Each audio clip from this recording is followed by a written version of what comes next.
What's going on, guys? I hope everyone's having a good day today. Today is my first official YouTube video coming back to the platform after months of work behind the scenes, building Ice Clan and Esports globally.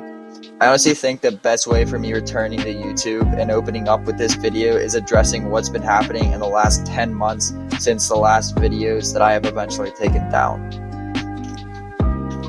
So before I get right into it and what I've been doing, I want to just say I hold all my content to a standard. I felt like taking all my previous videos down was the best way to start out fresh. So with that being said, let's get into it.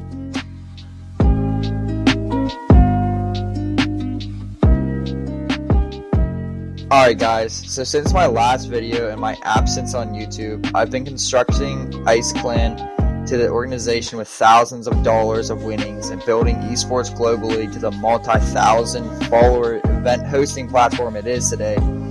I know what you're thinking right now. I'm going to sit here and talk about for the rest of the video how great and well these organizations are doing, but I'm actually not.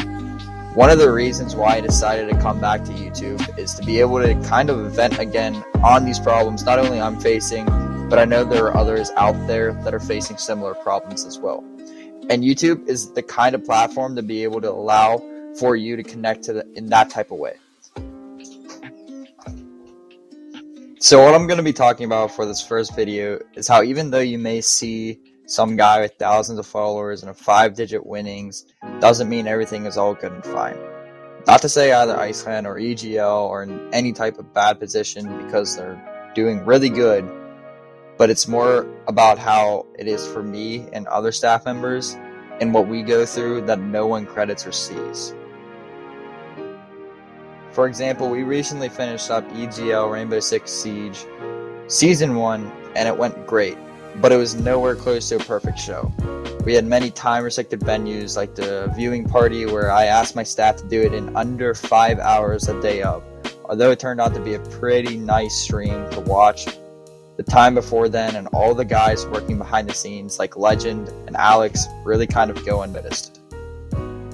I remember after the event I gave all my staff members for EGL across the board a whole week off because they were just tired and it was just so much work putting the viewing party together. And I mean, not only that, but even before then, the reason why my staff were told on such short notice was because of the issues I was dealing with in real life between friends and tough situations.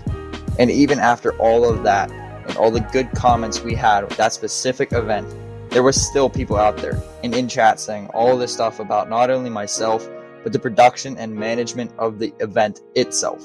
Twitch or Discord or even YouTube. There's just no reason for it. Even after, people were commenting on how I was talking about how I was the owner of Ice Clan and was rooting for them in my own league. But it's contradicting really because the whole reason why they say that is because they think I come across as corrupt or misleading because I want my own team to win in my own league. But if I were to say I wasn't rooting for them and was rooting for another team, I would be corrupt and misleading because I wouldn't be hiding the fact that I was rooting for my own team in my own league. Now I know, you're probably saying like this guy, he has his own team in his own league, in his own events, and I would be lying if I said I didn't. But I made a constructive choice, a choice that took a while for me to decide if it was really the best decision and the best move for both Ice Clan and Esports Global League. I still think it was a good decision on my end because I am ultimately the person who built both platforms from literally nothing. And if I neglected my team an opportunity to play in a $1,000 league alone, that would be the wrong decision itself. And if I were not to enter Ice Clan into EGL, then I wouldn't have a top tier team competing in a premier event. It just didn't feel right and it didn't add up or prove to be the best decision leaving my own team out to dry. And it felt like it was the best decision because as much as people want to bring up things like that, I honestly care too much about both organizations to put either one in jeopardy or in danger of the other. So even though you see an owner's team competing in their own event, doesn't mean they're 100% a scam. For example, both of my teams that competed in EGL Rainbow Six Siege Season 1 lost in the very first round. One of which should have won their game, and ended up losing to the champions of Season 1. But the fact of the matter is that both teams lost, and I let it happen because in both cases they lost with honor and they lost fairly. And at the end of the day, that is really what it comes down to, winning fairly and with honor. Because as much as people want to chase a dollar value next to their name, the cost of their coffin isn't what matters, but the friends that are there. So let me end my first video off with this.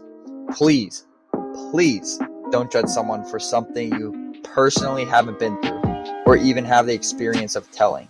There's always more to the story, and there's always more behind the scenes.